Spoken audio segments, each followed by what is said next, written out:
Marcher pour se faire entendre. Les élèves du lycée Melchior Égaré se sont rendus à pied au rectorat pour sensibiliser le recteur sur les difficultés rencontrées par leur établissement. Je suis en situation d'insécurité par rapport à mon avenir au sujet de l'éducation. Mon frère arrive dans 2 ans, il ne sait toujours pas comment ça va se passer. On est dans un encadrement, comment dirais-je, un petit peu instable.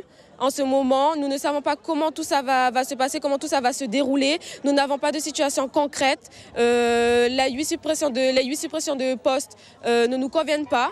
Des dysfonctionnements similaires dans le premier degré. Au niveau du premier degré, nous avons un souci au niveau du remplacement des enseignants.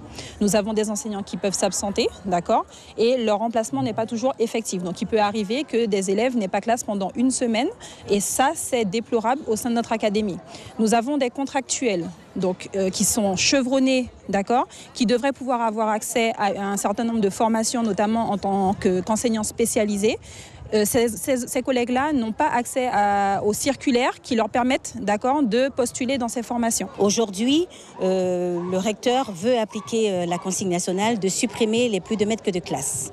Or, ce sont des dispositifs qui fonctionnent en Guyane et qui ont fait leur preuve. Donc nous voulons le maintien et le renforcement même de ce dispositif, car ils sont aujourd'hui 66 pour plus de 130 établissements. Nous avons besoin de nos élus.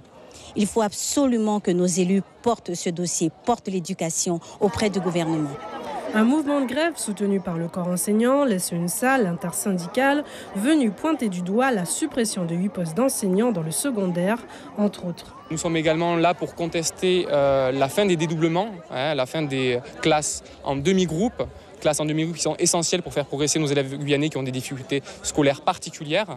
Et nous sommes aussi là pour donc faire pression sur le rectorat, exiger donc une nouvelle dotation horaire et donc obtenir donc des postes supplémentaires donc en solidarité également avec les chefs d'établissement pour leur permettre d'avoir donc plus d'heures et donc moins de tensions aussi au sein des établissements.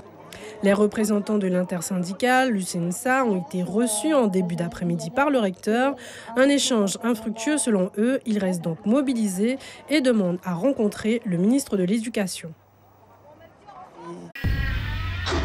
Suivez l'info sur Guyana Première, télé, radio et Internet.